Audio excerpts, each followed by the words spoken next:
We must also face the fact that so-called democracy in today's world is a complete illusion. It always was. People think they have choice in our current system because they can press a button on a voting machine and put some pre-selected person into power. Once that person is in power, the public then has no say. Did you vote for the space program? Did you vote for the cabinet of a new president? Did you vote for the tax cut? Did you vote for where highways or power grids go? Did you vote for the war in Iraq? No, you didn't. The traditional concept of a participatory democracy is a cruel joke. The game has been used to give the public the illusion of control for countless generations, while the distorted monetary powers at the top continue to do whatever they please. There never was a true democracy in any country in history, and there never will be as long as the monetary system is in operation and scarcity is perpetuated. So then, how would a person participate within a resource-based economy? Well, how would you define participation?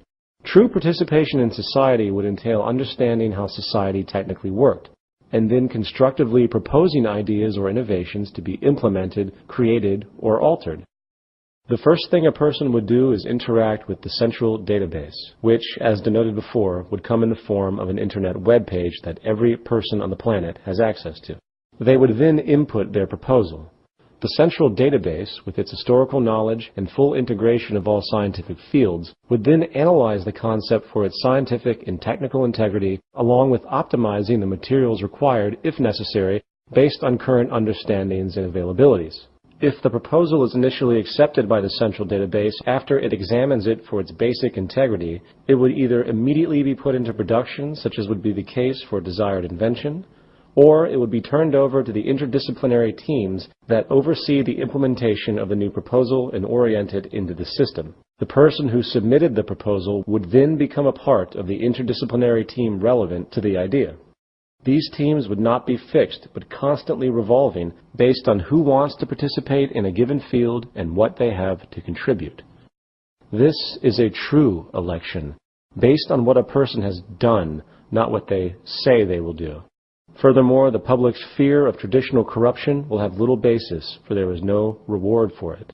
The interdisciplinary teams do not get paid in any way, for their worldviews have been expanded to realize that their reward is, in fact, the fruits of the society as a whole, and they contribute because it benefits them directly.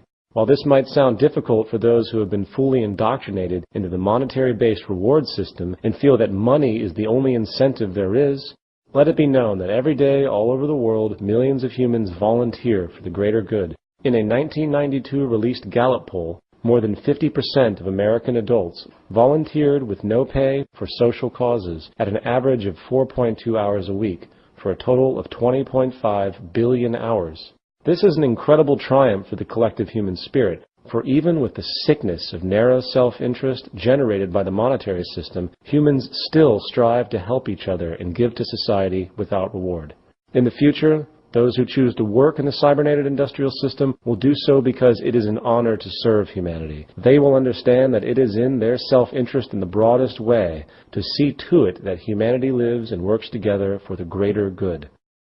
The reward in a resource-based economy would be the continual improvement of society for all. So, participation is open to everyone because all issues are fundamentally recognized as technical. The degree to which a person contributes is based simply on that person's education and the ability to create and problem solve.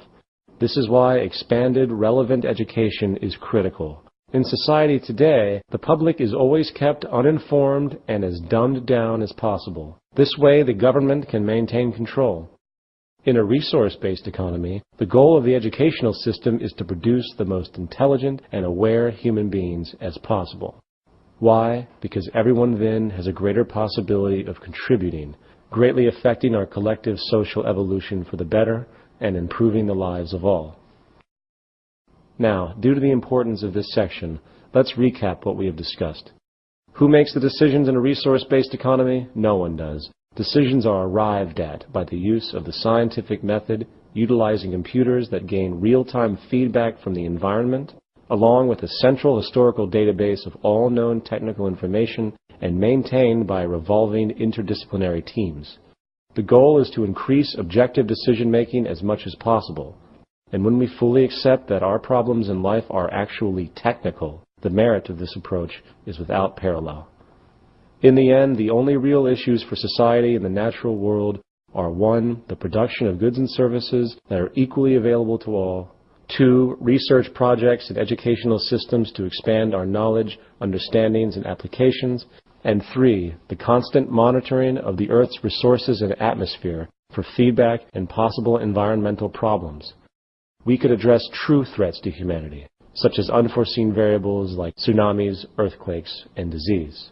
The only real problems in life are the problems that are common to all humans. Cities and lifestyle. In this section, we are going to extend the tenets of the resource-based economy into one of our most fundamental social inventions, the city, specifically the Venus Project's circular city. We will also discuss how people's lifestyle would change in a resource-based economy, likely with values and goals that are profoundly different from what we see today. In a resource-based economy, the cities are designed to be extremely flexible, allowing for constant upgrades and changes. They are emergent, fully integrated systems designed to evolve like a living organism. Jacques Fresco's innovative, multi-dimensional, and circular city designs would use the most sophisticated resources and construction techniques available. However, it requires a fresh start. Trying to fix our current cities are not worth the time, material, or effort. It is much less problematic and effective to build newer cities from the ground up than to restore the old ones. The circular city permits the most efficient use of resources, travel techniques, and general functionality with a minimum expenditure of energy. The geometrically elegant circular arrangement is designed to allow for the highest standard of living in the most productive and efficient ways possible. For instance, the outermost perimeter of the city is for nature-oriented recreation, including lush gardens and parks for hiking and any other outdoor activity. The next intersection is the agricultural belt. Using outdoor and indoor agricultural methods so food can be grown all year round. Continuing in, 8 green areas provide clean, renewable energy sources for the entire city. While these energy sources would be region-specific, often these methods will include geothermal, wind, and solar, while those cities close to water will extend to wave and tidal power. The largest of these green areas is also the residential belt. The residences are constructed by extrusion technology and other methods of high-tech prefabrication. The days of bricks and wood being stuck together are no more. Structures of the future will be near-solid units, extruded as a whole. All homes and apartment complexes are also virtually self-contained systems. For instance, the outer surfaces of these new structures serve as photovoltaic generators, converting solar radiation directly into electricity. The homes are fire-resistant, require little maintenance, and are impervious to water and other environmental influences. Moving in past the residential district are education, science, and research centers, along with production and distribution centers. Automated inventory systems would integrate the distribution centers and manufacturing facilities in a highly coordinated and efficient way. In the center of the city, there is a large dome that contains the central cybernated system, which is the brain and nervous system of the entire city. The core dome electronically controls and monitors the production and distribution of products, while also controlling environmental factors within the system. For example, in regard to the agricultural belt, electronic probes monitor and maintain the soil conditions, including the water table, nutrient allocation, and other attributes. This method of environmental feedback is applied to the entire city complex. This way, a balanced load economy can be maintained, with overruns and waste eliminated. Waste recycling and other needs are located beneath the surface of the city, always utilizing the most advanced and clean technology. Other city designs would include various land city configurations, total enclosure cities, along with cities in the sea. Regardless, the cities on Earth, in whatever form they take, are all tightly interconnected within a worldwide system. Just as each city has a central organizational dome which functions as the brain, along with its nervous system, consisting of computerized environmental monitoring via satellite and electronic probes, the larger world complex absorbs each city and monitors the broad spectrum of the environment, making sure that there isn't a problem or material resource needed in any of the individual cities, while also regulating larger order processes for all cities and the environment as a whole. Lifestyle. It's important to point out that in our current system, the traditional family is broken, with both parents having to work in order to survive. Monetary economics undermines family cohesion and childcare. Stress is always high due to medical bills, insurance, education costs, employment insecurity, and living costs. In a resource-based economy, the integrity of the family will be returned. Beyond that, the cultural values of society as a whole would undergo profound change. With the monetary system outgrown and the world working together to produce abundance for all the citizens of the planet, activities we appreciate will expand greatly, for the amount of human freedom will be unlike anything we know today. Consequently, one of the more in-depth changes in lifestyle and values will be the way people think about property. In most of the world today, property is a powerful concept, with people often associating their social status to what they own. As stated before, the monetary system requires cyclical consumption to function. This naturally leads to people being manipulated into thinking they want or need a particular good or service. With the powerful tactics of modern advertising, most in the world support an artificial, materialistic value system that entails wanting more and more goods and services, often regardless of the necessity or utility. In a resource-based economy, the monetary system will no longer pollute the human mind via its manipulative arm, advertising. The endless sea of billboards, media commercials, magazines, and the like will no longer poison the landscape or our perceptions. This will cause a dramatic shift in what we find important and hence change our lifestyles. More to the point, in a resource-based economy, there is no reason for property. Property is an outgrowth of scarcity. People who had to work very hard to create or obtain a product or resource in turn protected it because it had immense value relative to the labor entailed along with the scarcity associated.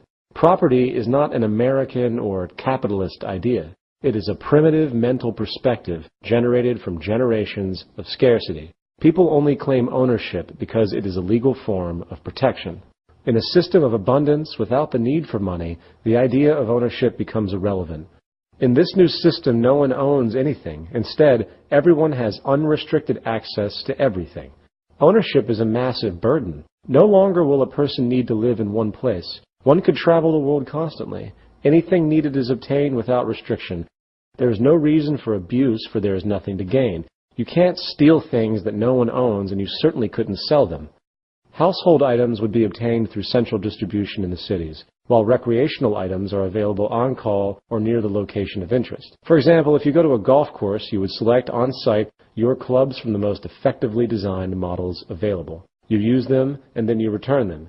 If you decide to keep the clubs, go ahead. That's your burden. For why would a person want to transport, maintain, and store golf clubs when they can always have access to them and return them on site?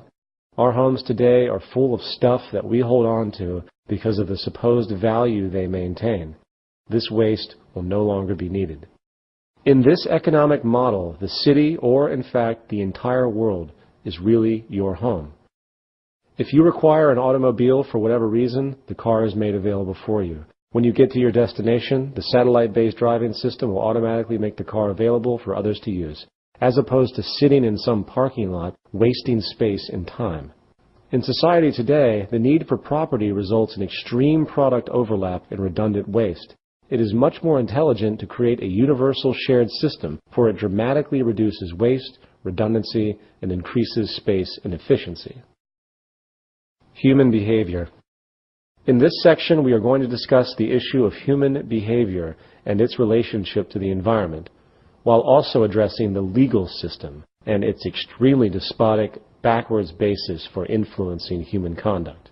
Some people who consider the tenets of a resource-based economy tend to think that the system would be difficult due to something called human nature. The argument is that humans are inherently competitive, greedy, and blindly self-serving, implying that no matter how technically good things are in society, there will always be corrupt people who want to abuse others and seek dominance. Human nature is defined as the shared psychological attributes of humankind that are assumed to be shared by all human beings. Therefore, the implication of the term is that certain psychological, hence mental behaviors are in some way hardwired into a person. We are thus supposedly born with some preset psychological inclinations. It is easy to see how this kind of assumption has manifested. For if you look at the historical record for the human species thus far, we see an endless series of wars, genocides, conquests, and power abuses. Given that this is the pattern